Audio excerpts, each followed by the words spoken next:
I want to talk about The Babadook. Now, I've said before, if given a choice of horror films to experience, I always choose Korean or Australian productions over any other country.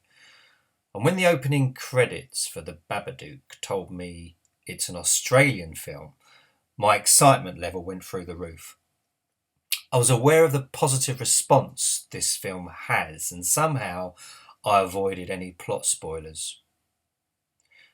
Daniel Henshall is an actor that has a small role in this film, and he is exceptional in the film Snowtown. So be sure to watch my spoiler free review for that film.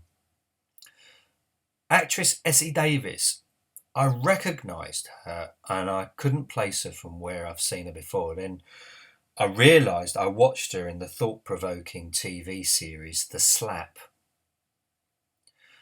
The standout scene stealer in The Babadook is the child actor Noah Wiseman.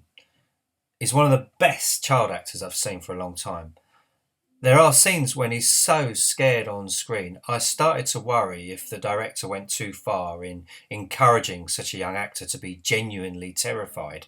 But then my concerns dissolved when I thought about Linda Blair's performance in The Exorcist, and in the various behind the scenes footage from that film.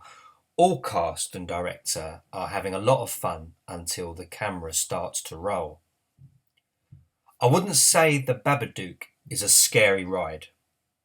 I'd say it's very disturbing, which gives the film more power to remain in your thoughts after watching.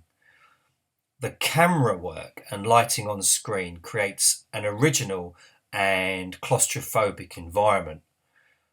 Writer and director Jennifer Kent should be proud of her creativity. Some of the films that you've seen that have been dropping off the usual predictable conveyor belt, like The Conjuring, Insidious 1 and 2, and all those three directed by James Wan, they all come to mind. Now, they're nowhere near to the standard of The Babadook. Now, okay, to be fair, James Wan's best work was a long time ago when he directed the original and best Saw film.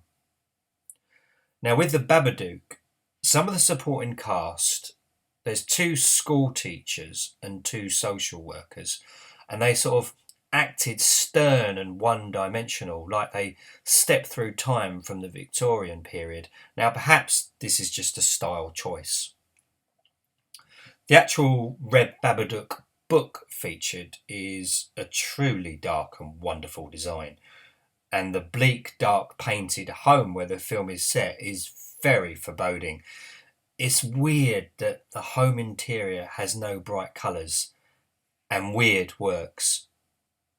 There's a scene which reminded me of The Shining, and that's not a negative, but I wanted the film to have a standout moment that would have pushed the certification to over 18s only.